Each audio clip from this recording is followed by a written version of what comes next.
Amazon বন শুধুমাত্র গাছপালার সমাহার নয়, এটি প্রকৃতির এক অপার বিস্ময়। ৫৫ লক্ষ বর্গ কিলোমিটার জুড়ে বিস্তৃত এই অরণ্য পৃথিবীর মোট অক্সিজেনের ২০% উৎপাদন করে, তাই একে বলা হয় পৃথিবীর ফুসফুস। বিশাল এই সবুজ সাম্রাজ্য শুধু উদ্ভিদ ও প্রাণীদের আবাসস্থল নয়, বরং এটি হাজারো অজানা রহস্যের ভান্ডার।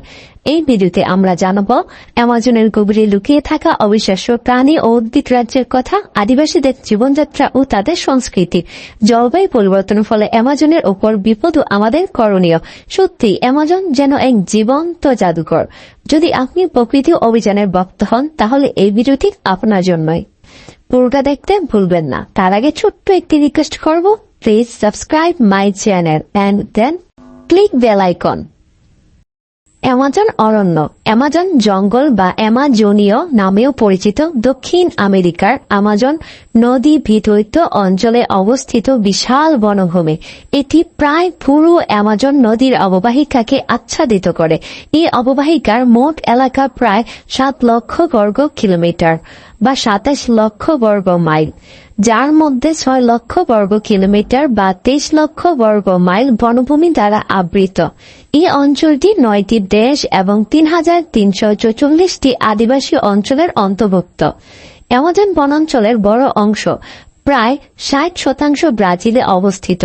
এরপরে পেরুতে ১৩%, কলম্বিয়াতে ১০% এবং সামান্য পরিমাণে বলিভিয়া, ইকুয়েডর, ফরাসি গায়ানা, সুরিনাম এবং ভেনেজুয়েলায় বিস্তৃত। ৪টি দেশের প্রথম স্তরের প্রশাসনিক অঞ্চলের নাম অ্যামাজনাস এবং ফ্রান্স তাদের ফরাসি গায়ানা সুরক্ষিত বনাঞ্চলের জন্য গায়ানা অ্যামাজোনিয়ান পার্ক নাম ব্যবহার করে। অ্যামাজন পৃথিবীর মোট অবশিষ্ট বর্ষাবনের অর্ধেকেরও বেশি অংশ প্রতিনিধিত্ব করে এবং এটি বিশ্বের সবচেয়ে বড় ও জীববৈচিত্র্য সমৃদ্ধ ক্রান্তীয় বর্ষাবন। এখানে প্রায় ১৬,০০০ প্রজাতির ৩৯০টি বিলিয়ন গাছের উপস্থিতি অনুমান করা হয়।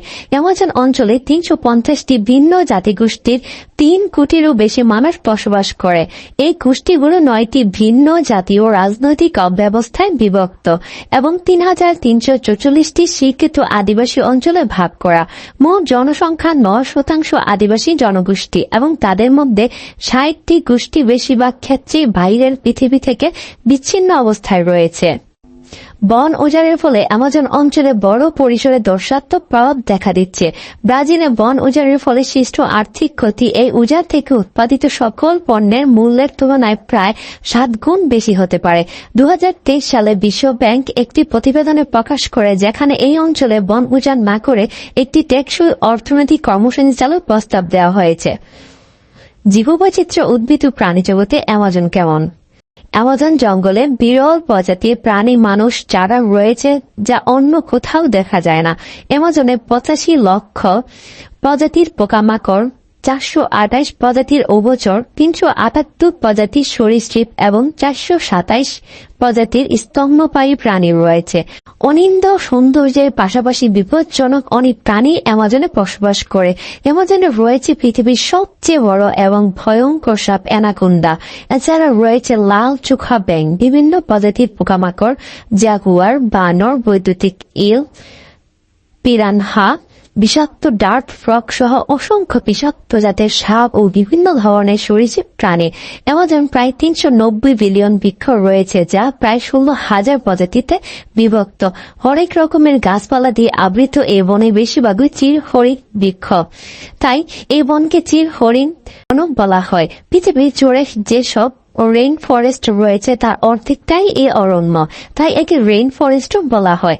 অ্যামাজনকে রেইন ফরেস্ট বলা হলেও এর অর্থ কিন্তু এই নয় যে এখানে সারা বছর বৃষ্টিপাত হয়, বরং রেইন ফরেস্ট বলা হয় এখানকার অত্যাধিক আর্দ্রতা, বৃষ্টিপাত, বর্ষা মৌসুমে এবং গরম আবহাওয়ার কারণে। প্রচন্ড গরমের কারণে বাষ্পীভবন হার অনেক বেশি, যার কারণে আর্দ্রতা এবং বৃষ্টিপাত বেশি হয়। পরিবেশ বিপর্যয়, যুক্তরাষ্ট্রের একজন বিজ্ঞানী আশঙ্কা প্রকাশ করেছেন যে অ্যামাজন অরণ্য আগামী ৫০ বছরের মধ্যে বিলীন হয়ে যেতে পারে। ব্যাপক অপরিকল্পিত বননিধনই হবে এর কারণ। পেনিসিলভেনিয়া স্টেট বিশ্ববিদ্যালয়ের পরিবেশ বিজ্ঞানের অধ্যাপক জেমস এলকট বিবিসিকে দেয়া এক সাক্ষাৎকারে এই তথ্য প্রদান করেন। তার মতে জটিল প্রতিক্রিয়া নামক পরিবেশ সম্পর্কিত প্রক্রিয়া এমনটা ঘটতে পারে। অ্যামাজন অরণ্যের গুরুত্ব কেমন? অ্যামাজন অরণ্যের গুরুত্ব অত্যাধিক। একে পৃথিবীর ফুসফুস বলা হয়। অ্যামাজন পৃথিবীতে প্রাকৃতিক সত্য আশ্চর্যের একটি। এই বনের নদী বা অ্যামাজন নদী বেশিরভাগ নদীরই উৎস। এই নদী বিশ্বে প্রচুর পানির যোগান দিয়ে থাকে। এছাড়াও অ্যামাজনের ৪৫ লাখ প্রজাতির পোকামাকড়, ৪২৮ প্রজাতির উভচর, ৩৭৮ প্রজাতির সরীসৃপ এবং ৪২৭ প্রজাতির স্তন্যপায়ী প্রাণী আছে। পাশাপাশি অ্যামাজন নদীতে ৩,০০০ প্রজাতির মাছ ও জলজ প্রাণী আছে। অ্যামাজন অরণ্যের বুক চিরে বয়ে গিয়েছে অ্যামাজন নদী, যা বিশ্বের দ্বিতীয় বৃহত্তম নদী। এই অরণ্যের লাইফলাইন হিসেবে কাজ করে এই নদী। শুধুমাত্র মিষ্টি জলের উৎসই নয়, অরণ্য এবং সেখানকার জীবজগতের জন্য প্রয়োজনীয় পুষ্টিদ্রব্য সরবরাহের অন্যতম মাধ্যম এই নদী। অ্যামাজন অববাহিকায় একটি বিশেষত্ব রয়েছে। এই অববাহিকা জলের স্তর মরশুম অনুযায়ী উঠানামা করে। এর উপর ভিত্তি করে নানা ধরনের জলাভূমি এলাকা গড়ে উঠেছে, যা আলাদা আলাদা ধরনের জীবের বাসস্থানের জন্য উপযুক্ত। অ্যামাজন অরণ্য বিপুল সংখ্যক আদিবাসী জনগোষ্ঠীর বাসভূমিও বটে। প্রকৃতির সঙ্গে অদ্ভুত বোঝাপড়ার মাধ্যমে জীবন চালান এরা। সেভাবেই গড়ে উঠেছে এদের সংস্কৃতি। WWF এর তথ্য অনুযায়ী শুধুমাত্র খাবার, জল, ঔষধ বা কাঠের জন্য অ্যামাজনের অরণ্যের উপর মানুষ নির্ভরশীল এমন নয়। পরিবেশের ভারসাম্য বজায় রাখতেও এর গুরুত্ব অপরিসীম। ১৫০০ থেকে ২০০ বিলিয়ন টন কার্বন স্টোর বা কার্বন মজুত হয়েছে এই ২০টি অরণ্যে। অ্যামাজনের অরণ্য প্রতিদিন ২০ বিলিয়ন টন জল পরিবেশে ছাড়ে, যা ওই এলাকা তো বটেই, সারা বিশ্বে কার্বন চক্র ও জলচক্রের ভারসাম্য বজায় রাখার জন্য অত্যন্ত গুরুত্বপূর্ণ। WWF এর ওয়েবসাইটে বলা হয়েছে, অ্যামাজন অরণ্যের বিষয়ে তিনটি অত্যন্ত গুরুত্বপূর্ণ হচ্ছে। এই অরণ্যের সবচেয়ে বেশি প্রজাতির প্রাইমেট বা বাদুড় জাতীয় প্রাণী থাকে, যা বিশ্বের অন্য কোথাও দেখা যায় না। এই অরণ্যে একটি গাছে এত ধরনের পিঁপড়ে পাওয়া যেতে পারে, যা অনেক ক্ষেত্রে একটি দেশেও মেলে না। অ্যামাজনের গোটা এলাকায় অন্তত ৪৭ মিলিয়ন লোকের বাস, যাদের মধ্যে ২.২ বিলিয়ন আদিবাসী জনগোষ্ঠী। ২১টি এলাকায় অন্তত ৩০০ রকম ভাষায় কথা হয়ে থাকে। বিপদের মুখে এত গুরুত্বপূর্ণ বনাঞ্চল এখনো বিপর্যয়ের মুখে দাঁড়িয়ে। বেলাগাম, অরণ্যচ্ছেদ, জমি দখল, কাঠ কাটা, অরণ্য সম্পদ লুটের কারণে ক্রমশ হ্রাস পাচ্ছে এই অরণ্যের এলাকা। আবহাওয়া বদল, হঠাৎ খরা বা দাবানলের সমস্যায় জেরবার হচ্ছে এই বৃষ্টি অরণ্য, যা ভয়াবহ প্রভাব ফেলতে পারে এখানকার জীববৈচিত্র্য থেকে শুরু করে আদিবাসী সম্প্রদায়ের জীবন ও সংস্কৃতির উপরেও।